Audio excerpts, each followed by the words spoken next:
షాద్నగర్లో దళిత మహిళపై పోలీసులు చేసిన దాడిని తీవ్రంగా ఖండిస్తున్నామని Dharma Samaj party state secretary Ajnala Lakshman అన్నారు.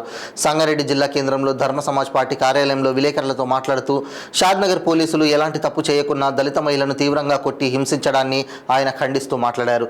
ఏదైనా తప్పు చేస్తే చట్ట ప్రకారం కేసు నమోదు చేసి విచారణ జరపాల్సింది ఉండగా కేసు నమోదు చేయకుండానే ఒక మహిళని కూడా చూడకుండా థర్డ్ డిగ్రీతో తీవ్ర హింస పెట్టిన పోలీసు అధికారికి కఠిన శిక్ష వేయడంతో పాటుగా ఆయనను ఉద్యోగం నుంచి డిస్మిస్ చేయాలని డిమాండ్ చేశారు. ఈ కార్యక్రమంలో ధర్మ సమాజ్ పార్టీ జిల్లా అధ్యక్షుడు మహేందర్, జిల్లా ఉపాధ్యక్షుడు యాదగిరి, జిల్లా కార్యదర్శి ఈశ్వర్, రమేష్, ధనరాజ్, హనోక్, సంగయ్య, శ్రీనివాస్, ధర్మ సమాజ్ పార్టీ సంగారెడ్డి జిల్లా సభ్యులు గడ్డమీది విష్ణువర్ధన్ తదితరులు పాల్గొన్నారు. ఈరోజు షాద్నగర్లో ఒక దళిత మహిళపై దారుణంగా పోలీసులు చిత్ర హింసలు పెట్టి హింసించి దారుణంగా కొట్టడం అత్యంత బాధాకరం. అంటే దళితులకు ఈరోజు రాజ్యాంగం అమలవుతూ ఈరోజు 75 ఏళ్ల స్వాతంత్రంలో దళితులు పీడనకు గురవుతున్నటువంటి మనం కోకోలో ఉన్నాయి. తాజాగా కూడా ఈ కాంగ్రెస్ గవర్నమెంట్ హయాంలోనే మళ్లీ షాద్నగర్ ఏరియాలో ఇలా జరగడం బాధాకరం. పోలీసులు దళితుల పట్ల అమానుషంగా వ్యవహరించడం చాలా బాధాకరం. దీన్ని ధర్మ సమాజ్ పార్టీ సంగారెడ్డి జిల్లా తీవ్రంగా ఖండిస్తా ఉంది. దీన్ని మేము వ్యతిరేకిస్తా ఉన్నాం.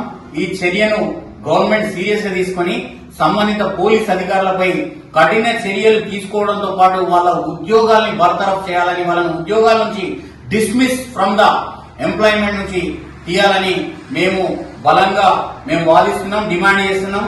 లేని పక్షంలో గవర్నమెంట్ ఈ యొక్క పోలీసు ఆ యొక్క ఆఫీసుల్ని ముట్టడి చేస్తామని, భవిష్యత్ అవసరమైతే సెక్రటరీ అసెంబ్లీని ముట్టడి చేస్తాం. ఇటువంటి దళితుల మీద దాడులు చర్యలు జరుగుతూ ఉంటే ఏం పిచ్చి పట్టిందా? ఏం జరుగుతా ఉంది? ఇది అంతా మనుషులు గారా వాళ్ళు? ఈ రోజు రాజ్యాంగం ఏం చెప్తున్నది? ఇంతటి దారుణమైన సిచ్యువేషన్ లో ఇలాంటి పరిస్థితులు ఉంటే వాళ్ళు ఎలా బతకాలి ఈ సమాజంలో? కాబట్టి అందరు మనుషులు సమానమే. చట్టం తాన పని తను చేసుకుపోతున్నప్పుడు చట్ట ప్రకారం కేసు పెట్టనుంది. కేసు పెట్టకుండా శిక్షించి అనేక రకాలుగా హింసించి చాలా చాలా చాలా చెప్పరాకుండా ఉన్నది ఆ పరిస్థితులు. ఇదేనా ఒక స్త్రీ పైన, ఒక దళిత స్త్రీ పైన? అంటే మనుషులు గారు వాళ్ళు? నీ ఇంటి స్త్రీకి అలా చేస్తావా? కాబట్టి పోలీస్ అధికారులైన వాళ్ళు, రాజకీయ నాయకులైనా, ఎవరినైనా ధర్మ సమాజ్ పార్టీ తీవ్రంగా హెచ్చరిస్తుంది. మరోసారి ఇలాంటి బీసీ ఎస్సీ ఎస్ల పైన, దళిత గిరిజనుల పైన, ఒక నిరుపేదల పైన ఇలాంటి దాడులు గాని, ఈ యొక్క అవమానమైనటువంటి ఈ యొక్క హేయమైన చర్యలు జరిగితే తస్మాత్ జాగ్రత్త అని ఖబర్దార్ అని బెదిరిస్తున్న ధర్మ సమాజ్ పార్టీ ఖచ్చితంగా తగు చర్య తీసుకుంటాం. పార్టీని, ఈ యొక్క రాష్ట్రాన్ని సుడిగుండంగా మారుస్తామని తెలియజేస్తా ఉన్నాం. ఎక్కడికక్కడ నిరసన తెలియజేస్తామని తెలియజేస్తా ఉన్నాం. ఇక నుంచి ఇలాంటి చర్యలు పునరావృతం కాకూడదని ఈ ప్రభుత్వాన్ని హెచ్చరిస్తున్నాం. అందరికీ ధన్యవాదాలు.